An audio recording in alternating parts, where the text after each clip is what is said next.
Wall Street doesn't care about your vacation memories. They don't care about the buffet you loved, the show that made you cry, the suite where you celebrated your anniversary. Wall Street cares about one thing: returns. And right now, behind closed doors, in conference rooms you'll never see, the people who move billions of dollars are getting very, very nervous about Las Vegas. Not the city, the balance sheets. 5 resorts, 5 properties that look perfectly healthy when you walk through the lobby. Lights on, slots ringing, tourists wandering with yard-long margaritas. But in the quarterly reports, in the earnings calls, in the analyst notes that cost $10,000 a year to access, red flags everywhere.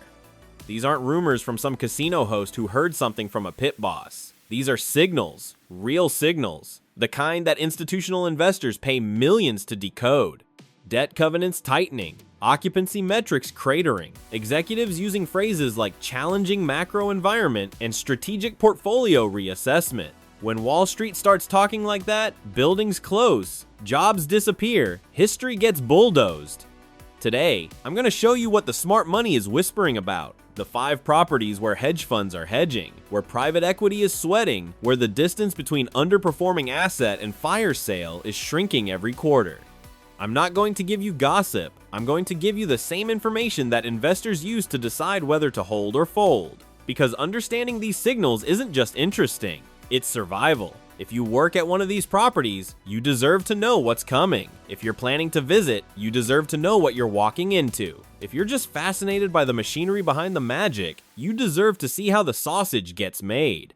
If you're new here, I decode what's really happening behind the neon. No tourism board spin, no casino PR fluff, the financial autopsy that nobody else is performing. Hit subscribe, turn on notifications. Because by the end of this video, you'll understand why some of the smartest money in America is quietly heading for the exits. Let's start with number 5, a property that went through an identity crisis so severe, so public, so expensive that investors still don't know what they're betting on. 3 names in 6 years, millions spent on rebranding, and somehow, after all that, the only thing that stuck was the confusion. Number 5, Park MGM. Here's a test. Can you picture this resort in your head? Not the location, I mean the property itself, the vibe, the aesthetic, the reason you'd choose to stay there over the dozen other options within walking distance. If you're struggling, you're not alone, because Park MGM has spent half a decade struggling with the same question. What is this place? This building used to be the Monte Carlo, opened in 1996, French Riviera theming, reasonably successful mid-tier property for 2 decades. Then someone in a corporate boardroom decided it needed reinvention. So they spent hundreds of millions rebranding it as Park MGM. New name, new look, younger vibe. Supposed to capture the urban park energy, whatever that means. But wait, they also carved out the top floors and turned them into a completely separate boutique hotel called Nomad Las Vegas. Hotel within a hotel, different branding, different entrance, different everything. Then Nomad closed. Now it's just Park MGM. Except nobody's quite sure what Park MGM is supposed to be anymore. The resort is having an identity crisis, and investors can smell the confusion, but the name changes aren't what's making investors sweat.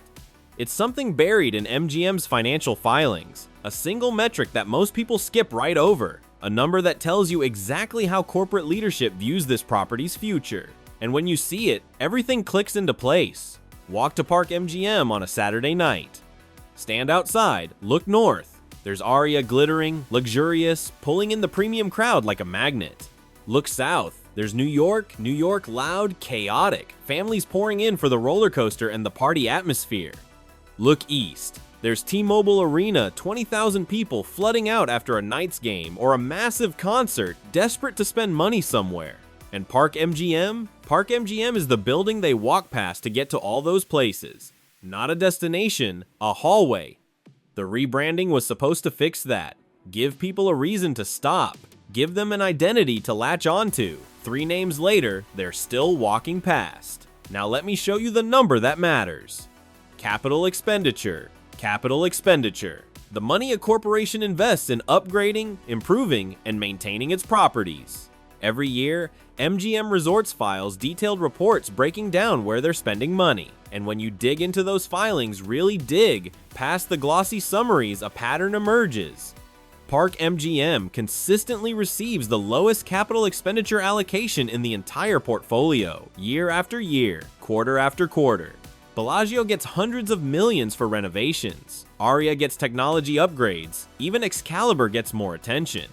Park MGM gets the bare minimum. That's not an accident, that's a signal. When a corporation stops investing in a property, they're telling you something. They're telling investors, this asset is in maintenance mode. We're extracting value, not building value. Corporate isn't betting on Park MGM's future. They're managing its controlled decline. They'll keep the lights on. They'll keep the rooms bookable. They'll keep collecting resort fees from tourists who don't know better. But the vision, the ambition, the belief that this property can compete at the highest level, that died somewhere between the third rebrand and the Nomad closure. Investors see this, analysts see this, and they're pricing it into every model. Park MGM isn't in crisis. I want to be clear about that. It's in something worse: irrelevance. A property that corporate headquarters has quietly written off while keeping it functional enough to generate cash flow. A resort stuck in purgatory, not bad enough to close, not good enough to save. The tourists don't notice yet, but Wall Street noticed a long time ago. And when Wall Street stops believing in a property, the countdown begins. Maybe it's 5 years, maybe it's 10, but the trajectory is set now. Number 4 is different. Number 4 isn't in purgatory. Number 4 is in crisis. $2 billion spent on Resurrection, a legendary name brought back from the dead. And 18 months later, investors are wondering if they just funded the most expensive funeral in Las Vegas history. The Sahara is next, and the numbers coming out of that property should terrify anyone holding the debt. Number 4 spent $2 billion trying to cheat death. $2 billion. With a B. And right now, the investors who funded that Resurrection are staring at spreadsheets that make their stomachs turn. Because Resurrection, it turns out, is expensive, and the bills are coming due. The Sahara Las Vegas.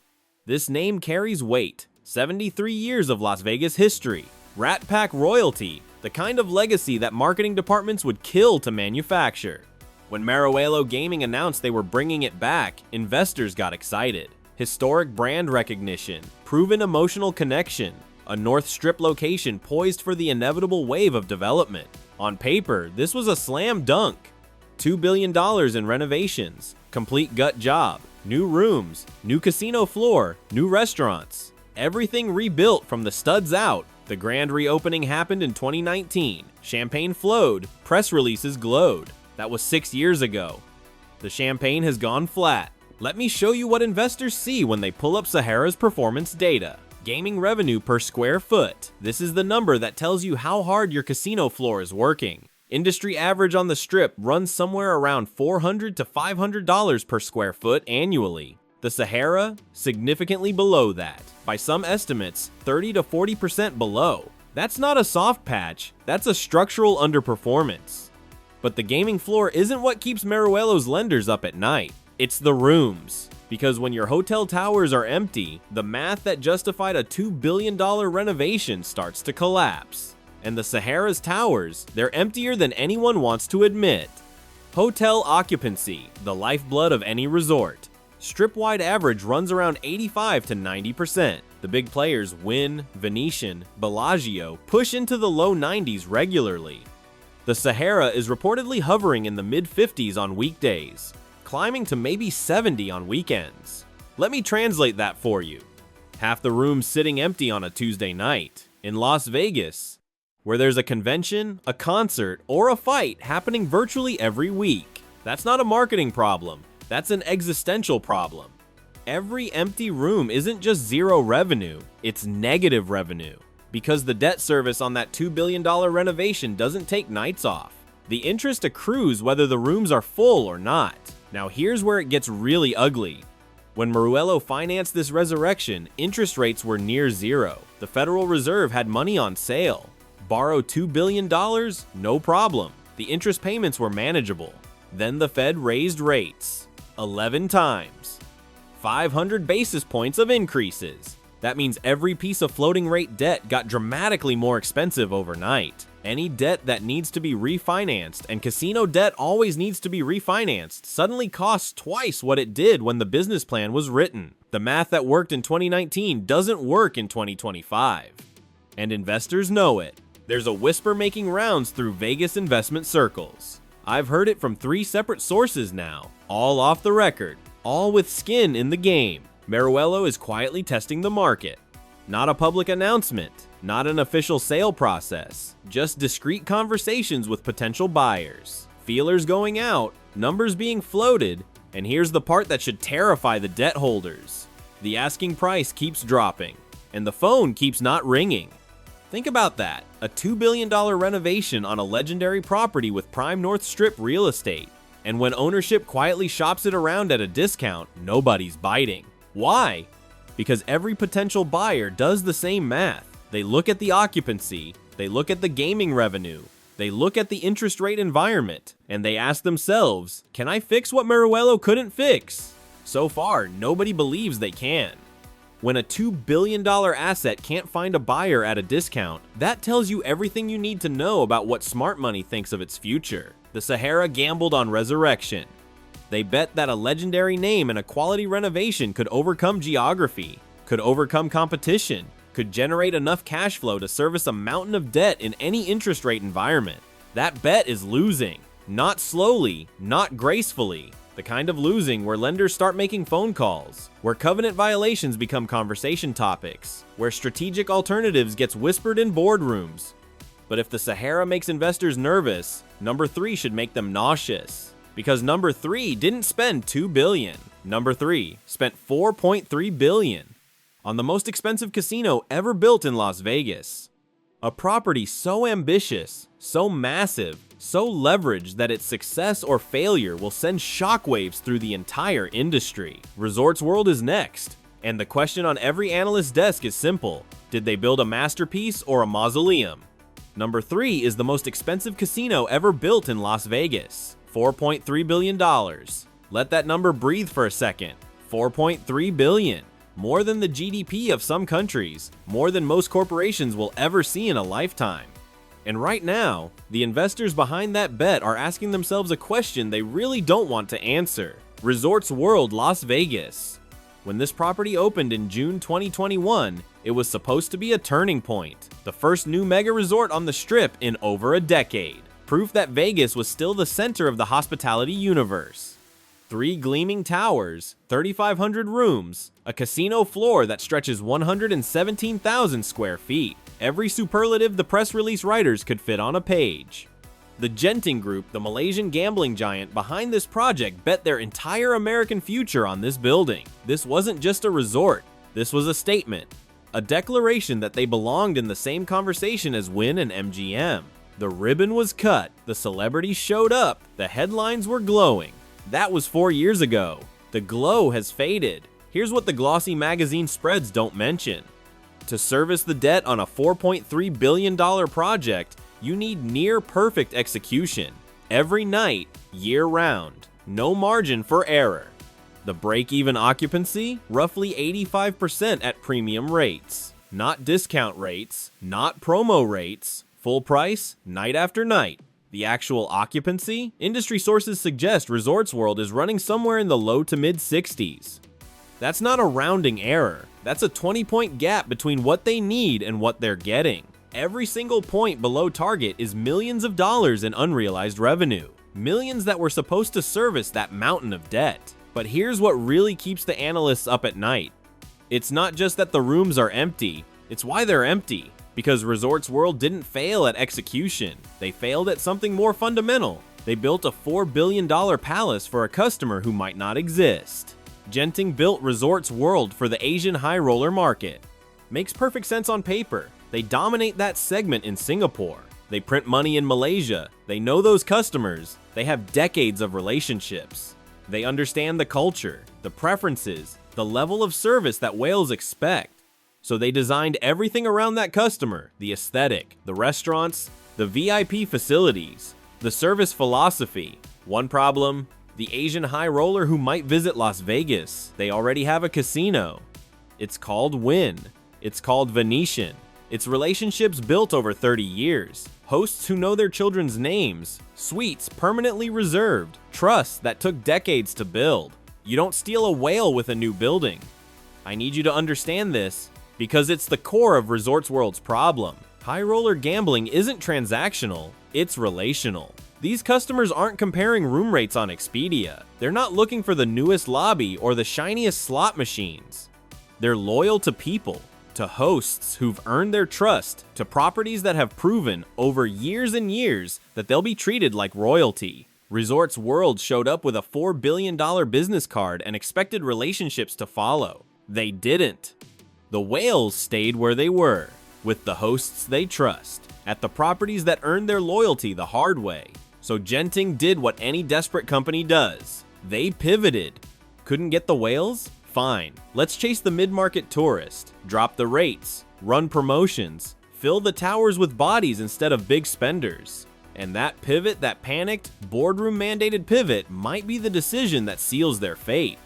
Here's a truth that business schools don't teach loudly enough. When you discount a luxury product, you don't gain customers. You destroy your brand. The moment Resorts World started slashing room rates, they sent a signal to the entire market. This property isn't worth what we said it was. Something is wrong. The whales saw those discounts and smelled desperation. Nobody wants to be a high roller at a property that's begging for tourists. But the budget travelers, they saw the discounts too, and they thought, if a place this new is cutting prices this hard, what's the catch? Resorts World is now stuck in the deadliest position in hospitality.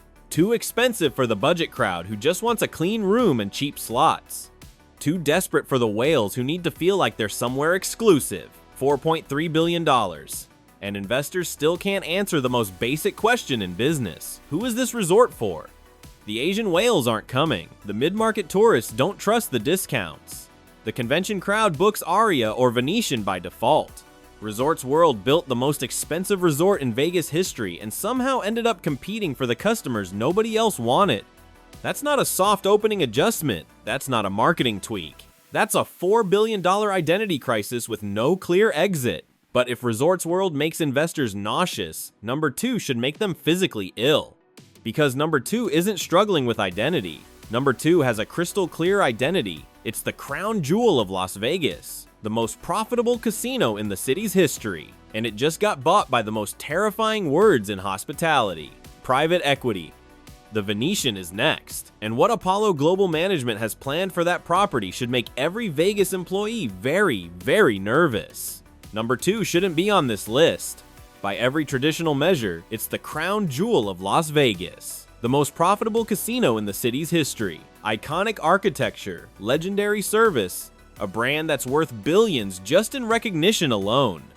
And yet, here we are. Because what happened to number 2 isn't about performance. It's about ownership. The Venetian Resort Las Vegas. Sheldon Adelson's masterpiece, the man who transformed Las Vegas from a gambling town into a global convention destination. The man who looked at the Strip and said, not big enough, not ambitious enough, not enough. Those canals flowing through the casino floor. The gondoliers singing Italian arias while tourists float past. The hand-painted ceiling that makes you believe, just for a moment, that you've been transported to Italy. The Palazzo Tower next door, another 4,000 rooms of pure luxury, connected by retail corridors that print money. For 2 decades, the Venetian wasn't just successful, it was the standard, the property every other resort measured itself against. Then Sheldon Adelson died in 2021, and his family made a decision that changed everything. They sold it. $6.4 billion, the largest real estate transaction in Las Vegas history. And the buyer? Not another casino operator, not a hospitality company with a track record of running luxury resorts. Apollo Global Management. Private equity. 2 words that should make every employee, every vendor, every investor in the Las Vegas hospitality ecosystem very nervous. Because private equity doesn't buy properties to run them. Private equity doesn't care about legacy, doesn't care about the gondoliers, doesn't care about the hand-painted ceilings or the standard of service that Adelson built over 20 years. Private equity cares about one thing: returns. And the playbook for generating those returns? It's been used 1,000 times. And it always ends the same way. Let me walk you through exactly how this works, because once you understand the playbook, you'll understand why long-term investors are getting nervous. Step 1. Buy an asset using as much borrowed money as possible. Leverage. Apollo didn't pay $6 billion out of pocket. They borrowed most of it.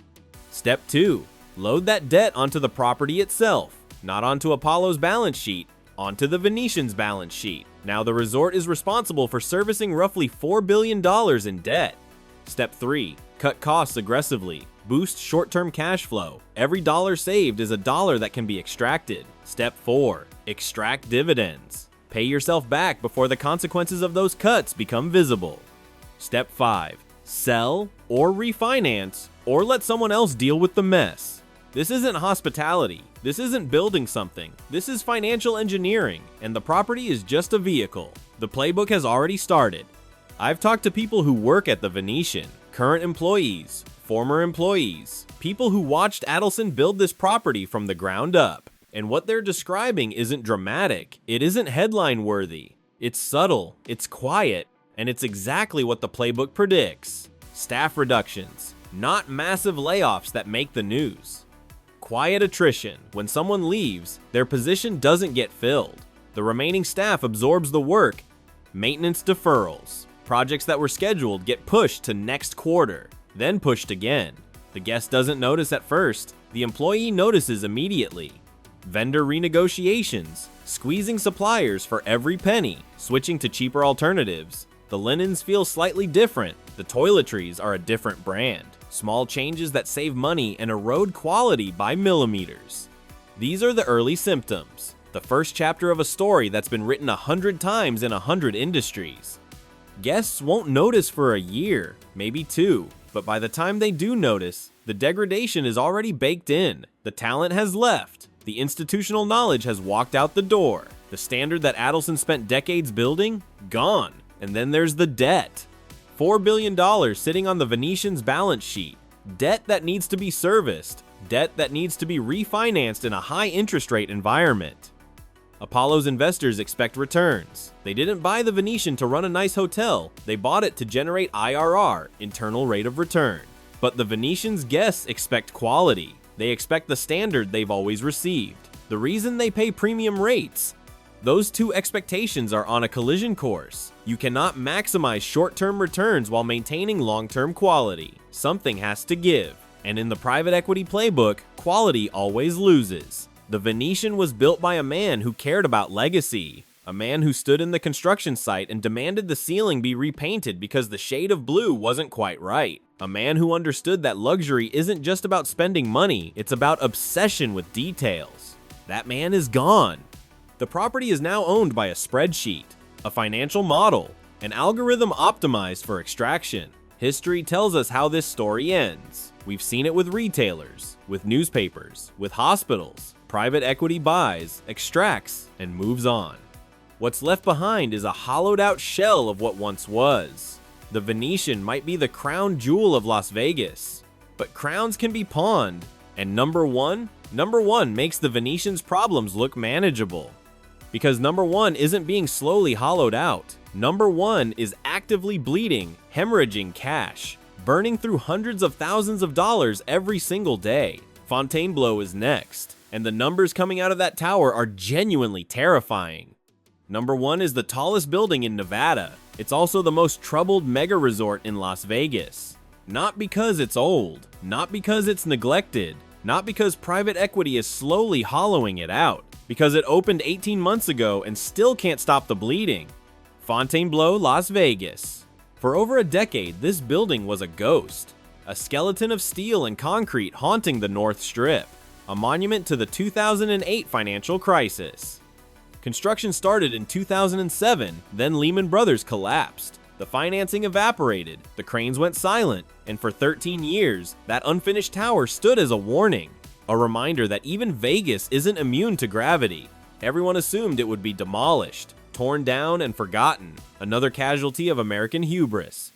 Then Jeffrey Soffer swooped in, the man who owns the original Fontainebleau in Miami Beach. He finished what the financial crisis started. $3.7 billion, the tallest building in the state, 3,600 rooms, A casino floor of 150,000 square feet, December 2023. The doors finally opened. The press was breathless. The opening party was legendary.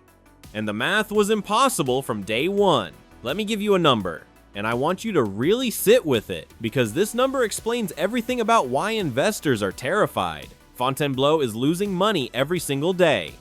Not breaking even, not struggling to profit, actively hemorrhaging cash. Industry analysts estimate the daily burn rate somewhere between $300,000 and $500,000. Let me translate that. $500,000 gone every 24 hours.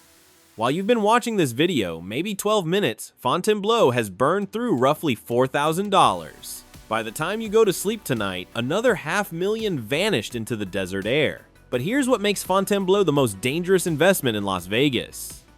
It's not just the losses. Properties have survived losses before. It's what happens when the people who funded those losses decide they've had enough.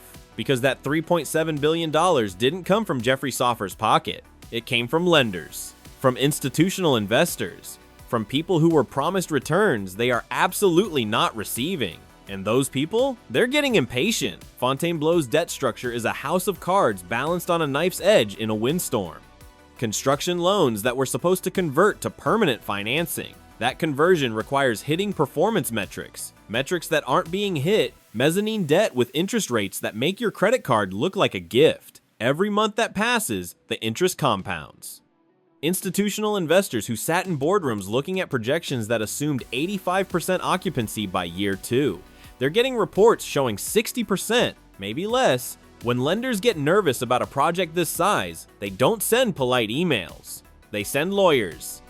Covenant violations, acceleration clauses, technical defaults that give creditors the right to demand immediate repayment. The financial weapons exist. The only question is when someone decides to use them. And then there's the geography. The same curse that haunts the Strat, the same curse that's killing the Sahara. Fontainebleau sits at the far north end of the Strip. Beautiful building, stunning architecture, wrong address. No pedestrian bridge connecting to the main action. No natural foot traffic. No reason for a tourist standing at Caesars to make the trek north when there are 12 casinos between here and there. They built a $3.7 billion resort that requires customers to make a deliberate choice to visit. In Las Vegas, deliberate choices lose. Convenience wins. Every time. The tourists don't wander to Fontainebleau. They have to want to go. And right now, not enough of them want to. So let me paint you the picture that's keeping Fontainebleau's investors awake at night. A brand new building, state-of-the-art, tallest in Nevada. Burning $500,000 a day, with a debt structure that demands performance it can't deliver. In a location that works against it, with lenders who are running out of patience. This isn't a turnaround story waiting to happen. This is a countdown.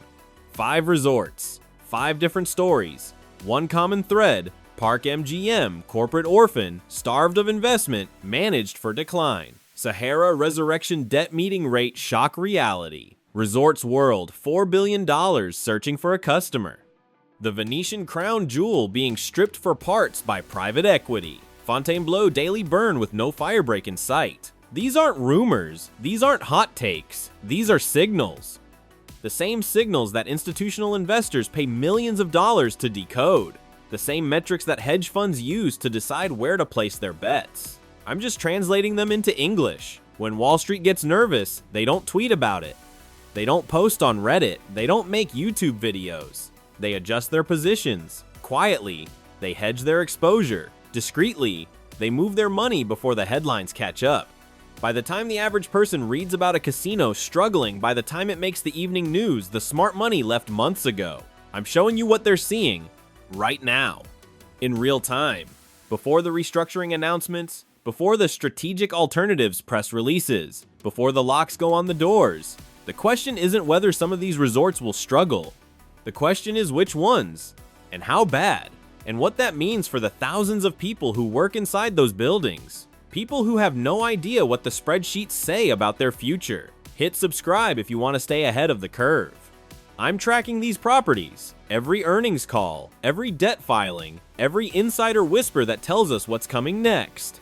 Drop a comment. Tell me which resort on this list surprises you the most. Which one do you think survives? Which one do you think is already past the point of no return? Because in the new Las Vegas, your instincts might be worth more than a Wall Street analyst's model. The numbers don't lie, but they do whisper. And if you listen closely, you can hear exactly what they're saying. I'll see you in the next one.